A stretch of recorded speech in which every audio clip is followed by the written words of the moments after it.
The anime begins in Rome, the capital of the Roman Empire, specifically in the year 54 BC. During these days, there was a 15-year-old boy named Cestvs, a soldier. The Roman Empire killed his family, leaving him an orphan, and he was sent to a school for training boxers. So he stayed as a servant there and trained in boxing with kids like him. One day, the school principal, whose name was Valens, said to all the children, "Now every two of you will fight, and the winner will continue with us, but the loser will be killed." Unfortunately, Cestvs' opponent was going to be one of his friends named Rocco. Suddenly, Cestvs' teacher at the school, named Zafar, appeared and began cheering for him. However, Cestvs didn't want to fight Rocco because he was his friend. The fight started, and Rocco attacked, but Cestvs quickly evaded the attack and tried not to hurt Rocco. Cestvs continued trying not to harm Rocco until he was forced to strike him in order to end the fight, and indeed, he emerged victorious. And Valens, the head of the school, ordered the soldiers to kill Rocco. Cestvs witnessed it and shouted. Valens then declared to all the winners that they would become boxers serving him, and if anyone achieved 100 victories in their fights, they would be granted freedom. Cestvs thought to himself, "I must win my freedom," and he intensified his training with his teacher Zafar. Until one day, Zafar told him that there would be an event in the presence of the emperor, with fights between different schools. And you will participate in it, but remember, the audience will determine the fate. If you lose in this festival, the audience will demand that the emperor's soldiers kill you, and you will die. Indeed, Cestvs went to the festival, but while he was there, he got lost from his fellow students. He met a boy named Raska and got to know him. Raska showed him the way from there. After a while, Cestvs faced the appointed fight, and the emperor was present watching. The emperor was a young boy, only 17 years old, named Nero. He inherited the throne after his father's death and didn't want to attend the festival because he detested violence. The fight between Cestvs and the opponent began, and in the opponent's mind, he thought it would be an easy victory against the child. However, when the opponent attacked, Cestvs skillfully evaded his attacks and countered with precise strikes, eventually winning the fight. The audience cheered for Cestvs, but the emperor was displeased with the opponent's performance and ordered his execution. The opponent pleaded for mercy, but his plea was not accepted. Cestvs, feeling sympathy for the opponent, also requested clemency on his behalf, but the request was denied. The emperor's soldiers executed him, which saddened Cestvs briefly. However, later the emperor summoned Cestvs and said, "You have impressed me." Cestvs was surprised to find that the emperor was just a young boy like him. He also got to know Nero's mother, whose name was Agrippina, and his assistant named Dmitri. Cestvs learned that Dmitri and Zafar had fought against each other in the past. When Cestvs was with Nero, he witnessed another scheduled fight in the arena. It was a battle involving Raska, the boy who had shown Cestvs the way. The fight began, and Raska used techniques that were not typical of boxing. Cestvs thought to himself that Raska wasn't a boxer. Dmitri explained that Raska was his son, and that he didn't use traditional boxing techniques, but instead employed a martial art called pankration. Raska was very strong, and after the fight, Nero invited Raska and Cestvs to sit and talk with him. However, when Agrippina saw them sitting together, she insisted that they should fight each other. Nero refused, but Agrippina insisted, and Dmitri and Zafar began fighting. Cestvs attacked despite being injured, but Raska successfully defended himself against all of Cestvs' attacks and eventually won the fight. Agrippina was angered by Nero's refusal to order their deaths, so she left, and Nero followed her. The fight ended, and Dmitri was upset with Raska for not fighting at his full strength. Cestvs and Zafar left the scene. Days later, the school where Cestvs studied under Valens burned down, and Cestvs decided to leave Rome and go to another city called Pompeii. This decision was influenced by a man named Fabers, whom Cestvs and Zafar had come across, along with his group of friends. Cestvs got to know Fabers and also met his assistant Noshka. When Cestvs entered Fabers' palace, he saw a fighter named Emidin, who piqued his interest because Emidin trained in unique and unconventional methods. Cestvs learned from Noshka that Emidin was an incredibly strong fighter who had never been defeated. At night, Cestvs woke up because he wanted to use the bathroom. By chance, he saw a very beautiful girl named Spina, and he learned that she was wealthy and lived in the palace.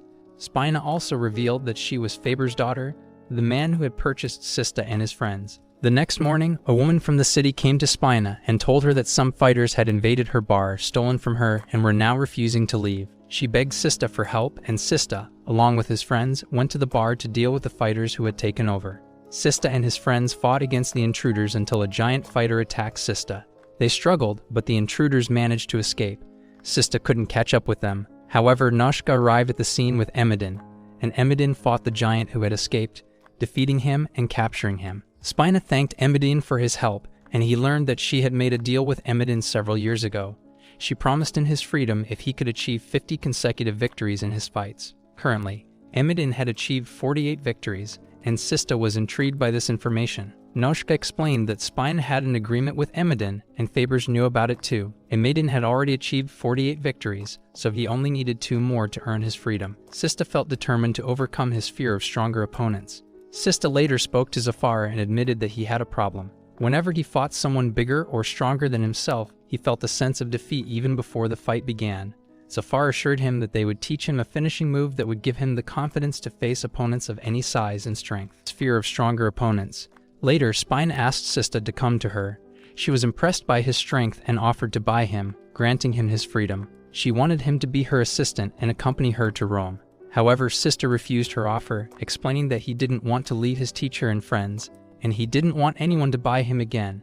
He wanted to earn his freedom through his own strength and victories. Spina was upset by Cestvs' rejection and considered him foolish. She called Emedin and told him that their next fight, which was just a few days away, would be against Cestvs. She wanted Emedin to defeat Cestvs, and he agreed. Cestvs and his friends began intense training for the upcoming fight. The day of the fight arrived, and Spina watched as Emedin faced Cestvs in the arena.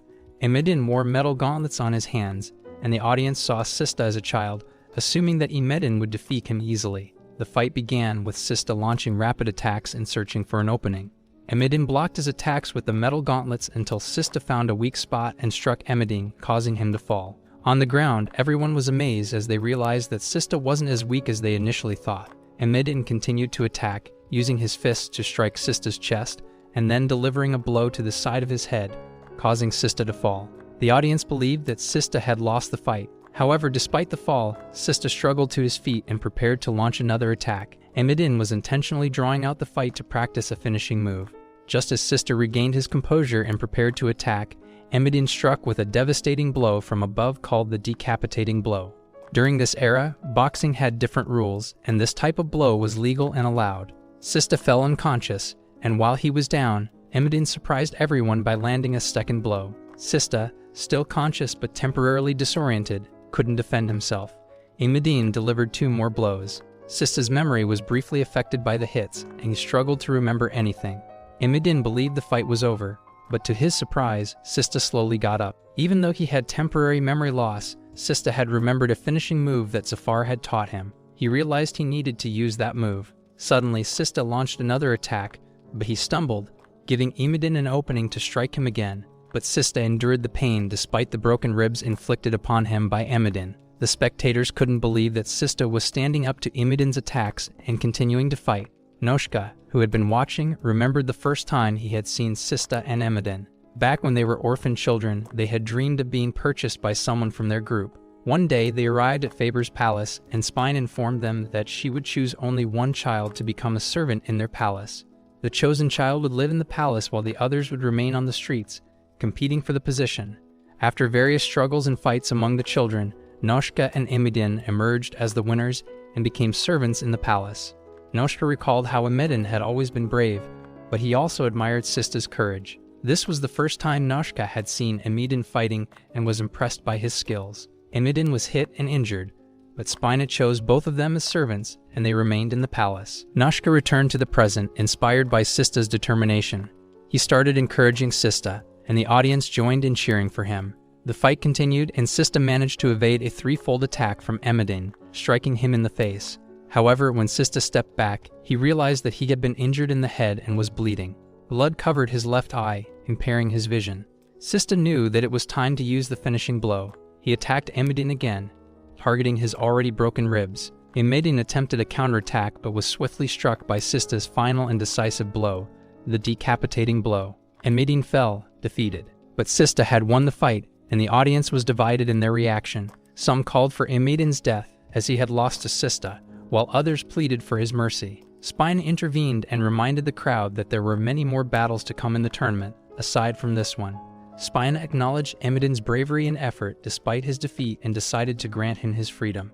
Meanwhile, Cestvs had fainted due to exhaustion and his injuries. He awoke to find himself in a bed surrounded by his friends, but there was no sign of Zafar. Cestvs inquired about the powerful finishing blow he had used, similar to the one he had learned from a mysterious teacher years ago, and Maiden explained that he too had been taught the same technique by the enigmatic teacher named Democritus, who had made him strong. Cestvs and Zafar realized that they had both been taught by Democritus and that their techniques were similar. When asked about the teacher's whereabouts, Zafar claimed that he had disappeared after making them strong. After a few days, the tournament concluded, and Noshka informed Cestvs that Lord Fabris wanted to thank them personally. Lord Fabris had bought them to participate in the tournament under his name. Cestvs, Zafar, and their friends were grateful for the opportunity, but decided to leave Lord Fabris' palace. As they left, they encountered the townspeople, who cheered for Cestvs and celebrated his victory over Emmedan. Cestvs and his companions then met a man named Driscoll, who had purchased them. They traveled together to an area where roads were being constructed. There, Zafar instructed them to dig in the ground every day as part of their training, even though they struggled with the heavy tools. They continued this rigorous training for 2 months, enduring injuries and exhaustion. One day, 2 messengers from the imperial palace arrived and informed Cestvs that the emperor had ordered the gathering of the strongest fighters for a grand tournament to be held in 3 months. The winner would receive a substantial prize, and in Cestvs' case, it could mean his freedom. Cestvs was determined to participate in the tournament and win his freedom. He also decided to enter the competition with one of his friends, Rodok, who specialized in the arts. In the small arena, Cestvs faced off against a fighter named Zane in the first round of the tournament. Cestvs moved swiftly and struck his opponent multiple times, ultimately defeating him with ease. In the next round, Cestvs encountered another opponent whom he defeated effortlessly as well. During these days, Cestvs began to appreciate the value of the training he received with the Maul, even though it had left him physically drained. Cestvs heard rumors about a powerful boxer named Felix, who was also competing in the tournament. Felix had learned about Cestvs' strength, and they both sensed the impending showdown. Cestvs was determined to face Felix and was ready to prove his newfound strength. As the third round of the tournament approached, Cestvs' nerves were on edge. He began to understand the importance of training with a pickaxe, just as Zafar told him. Cestvs fought his third opponent, and towards the end of the battle, he delivered a rapid blow that rendered his opponent unconscious. Cestvs realized that his training had made him stronger. With just 4 fighters remaining in the semifinals, including Cestvs and Felix, the tension rose. Felix approached Cestvs and proposed that if they both won their next matches, they should face each other in the tournament's final. Cestvs agreed, and Felix departed. The next day, Cestvs prepared for his semifinal match, winning it with ease. Meanwhile, Felix watched the match, analyzing Cestvs' fighting style and strength. He learned that Zafar was Cestvs' trainer and that Zafar had been a formidable fighter in the past, only to retire after sustaining a knee injury. Felix was determined to defeat Cestvs to avenge his own past losses and prove that he was stronger. Cestvs, on the other hand, dreamed of victory and freedom. The day of the final match between Cestvs and Felix arrived, and both fighters entered the arena, ready to face each other. The battle began, and both fighters were cautious. Cestvs made a quick attack, but Felix deflected it and taunted Cestvs about fighting in such a small arena. Felix then launched a counterattack and struck Cestvs with his second hand. Cestvs was surprised, feeling that he had dodged the blow, yet Felix had landed it. Cestvs realized the challenge he faced in the small arena and the skill of his opponent, Felix. He acknowledged the need to adapt to the circumstances to win this crucial battle. Felix used the same strategy and managed to strike Cestvs. He continued his assault until Cestvs found himself cornered at the edge of the arena. Cestvs struggled to find a solution, but he realized that his right ankle had been injured during Felix's initial attack, limiting his mobility. As Cestvs thought about his predicament, he observed that Felix's attacks came from a wide range, and Felix neglected his defense in the center of his body. Cestvs seized this opportunity and launched an attack from the center, successfully striking Felix. This change in tactics caught Felix off guard, and he suffered the blows. Cestvs continued to target Felix's abdomen and side, similar to his strategy against Emmedan. He weakened Felix and reduced his focus, ultimately causing him to struggle to breathe. With Felix's defenses lowered, Cestvs struck him multiple times in the face with his hands. Finally, he delivered a decisive blow to Felix's side, rendering him unconscious. Cestvs emerged victorious, securing his place in the tournament's finals. However, he was exhausted from the intense battle. The following day, Felix approached Cestvs and urged him to give his best in the tournament's finals, warning him not to lose. After Felix left, Zafar joined Cestvs and his friends on a boat trip to the island of Thakilia, where the tournament's finals were scheduled to take place. During the journey, Zafar revealed that he had enhanced their training by modifying the Maul's striking end, making it more challenging to wield. One of Cestvs' friends questioned the purpose of such intense training, to which Zafar responded by crushing an apple effortlessly in his hand, demonstrating the strength they had gained. Upon reaching Thakilia, Cestvs encountered many other tournament participants, including Ruska, who had grown since their last meeting and appeared to be under Emperor Nero's influence. Ruska advised Cestvs to withdraw from the tournament, warning him of its brutality. However, Cestvs was determined to continue. The following day, all the fighters gathered at the arena, where Emperor Nero made an announcement. The tournament's opening marks the conclusion of the first season of the anime Cestvs.